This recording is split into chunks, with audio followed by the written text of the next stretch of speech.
Wayne's new book, Gone to November, is out in stores now, and I'm getting ready to sit down and talk to him about some memorable moments he spent behind bars, what fans can expect from this book, and his new music.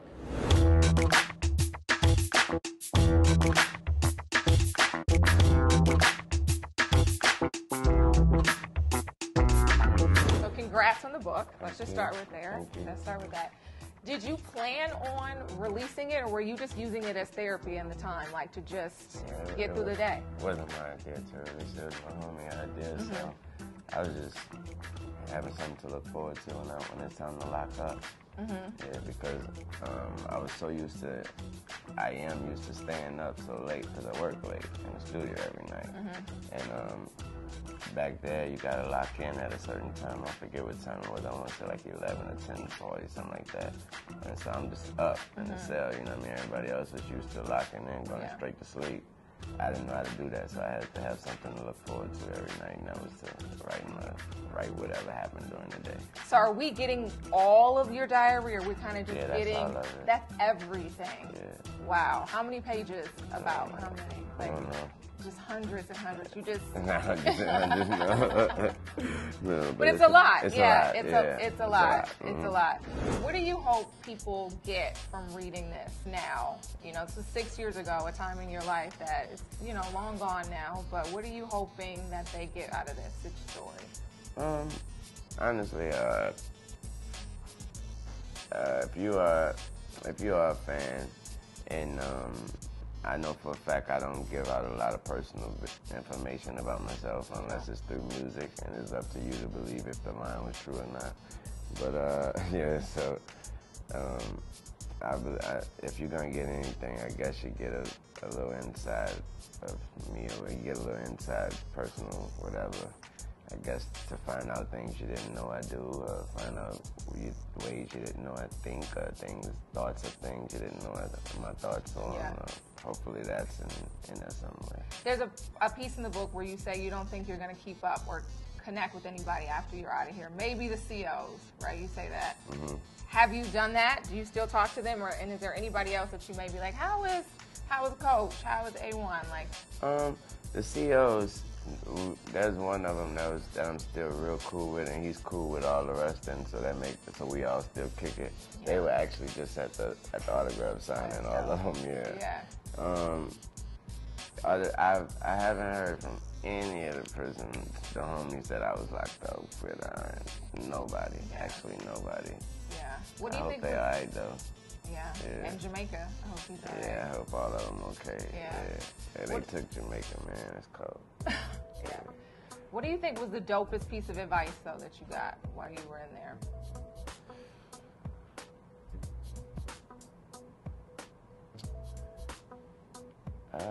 I would say the best advice that I got back there was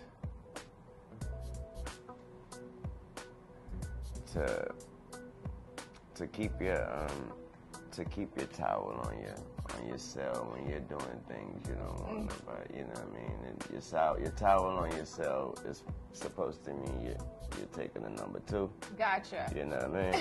That's what the towel on your cell is supposed to mean. But the best advice I was taught, was to find a pattern, and when you use the bathroom, and when you actually do use the bathroom, and you find a pattern. And when you want to do things that you're supposed to be doing back there, you never break your pattern, and you never do it when you're not supposed to be doing. You do it, you keep it during your pattern. Gotcha. Exactly. Gotcha. So they probably think that I every day. You talk about a lot in the book. I feel like they were like. He's nasty, bro. Wait, I am? That's what you hit on up in there. Let's talk about your faith for a second, because you talk about like every day you had to pray, you read your Bible. How did that part? I mean, I think that's going to be shocking for people to know that sounds like it was what grounded you the most while you were in there. My grandma, my faith I've always been a believer, and I'm straight. My grandmother always had me right since a baby. Yeah. Nothing's ever changed. Yeah. So I've already read the Bible before I went in. Yeah. That's dope. Yeah. That's what's up. All right, let's talk about these visitors. Talk about who came to visit you, and maybe somebody that you were a little shocked that came to visit you. Like you were like, damn, he came to see me. truthfully, it was everybody when I say that they came to see. Other than my mama, it was everybody because I know what you got to go through. You know what I mean? Just to come see me, they put a little extra sauce on it because you was coming to see me. You know what I mean? So sometimes you run into sometimes they ran into the guards on the wrong day. You know what I mean? So, sometimes they got a little extra saucy with them, and sometimes the person that came to see me would have a story to tell when they come in there about what they just went through. Yeah. And to know that they actually had to go through things like that just to come see me. You know what I mean? So, but as far as surprised, I wasn't surprised, but I was overjoyed when people like Tracy, people, just people of that sort, that gay, Diddy, people like that have way too much to be doing. You know what I mean? Way too much to be doing other than coming through some damn jail, getting checked and searched to come see Tune. Yeah, but they love you. Like, the fans love you. I'm saying, but that's, when you sitting up in there every day, you know what I mean? You looking like who want to come in here and see me, you know what I mean? So that's, to go up there and get dressed, not get dressed, but to go ahead and walk up there and see those people and see their faces and see how joyful they are just to see you. I mean, that was surprising in itself. Now, when Drake came, he gave you bad news. Tell me how that went. Like, he was like, man, I'm sorry. Did he break it to you lightly, or he just, went straight in with it? Man, where's the camera? And please, anybody that know me real well, when you see this and whatever, please tweet and vouch for me.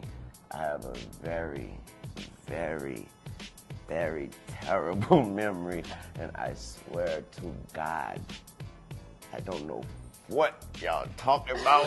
I just did like 3-4 interviews, and I just kept it moving like, Drake, So for clarification, it may not have happened. Whatever it was, it happened. I just got a badass memory. So you don't know who the girl was? What are we talking about? That first of all. So apparently, in the book, there's a part in the book where you said that he came in and told you that he had smashed one of your girls. Oh, when he wrapped up? Oh, I wasn't worried about that. I mean, I was just, that's just how life goes when you locked up.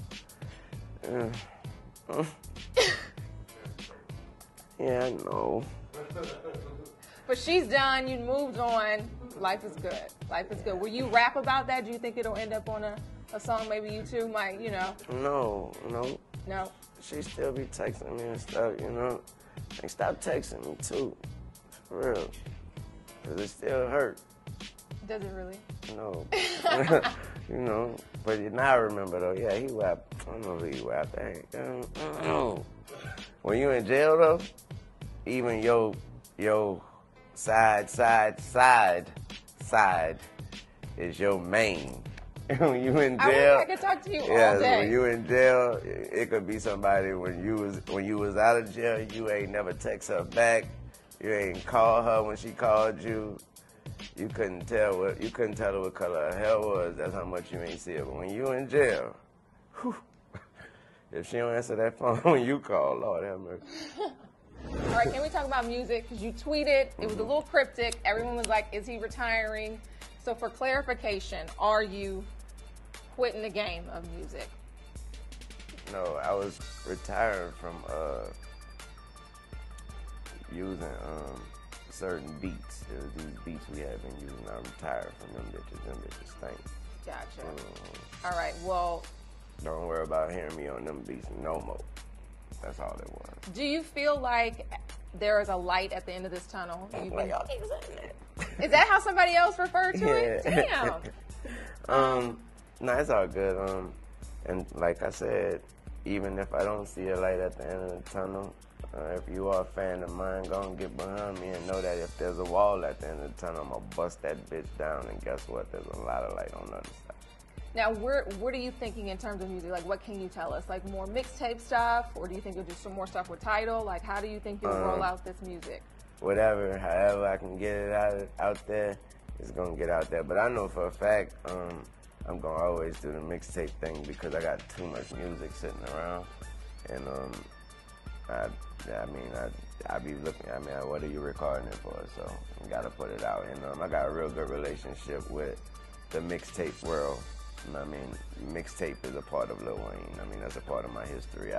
There's a lot of people that put mixtapes out, but everybody know the world stopped when I put one out. So my mixtapes are different. So for me not to put out mixtapes anymore, that'll be sad for people. So yeah. Well, then lastly, because they're wrapping me up, how are you and Baby? I mean, are you guys cool outside of all of the business stuff? Like, are you guys still cordial? And you think, like, you know, you guys will have a friendship again? I'm 34, baby. I'm too old for friends.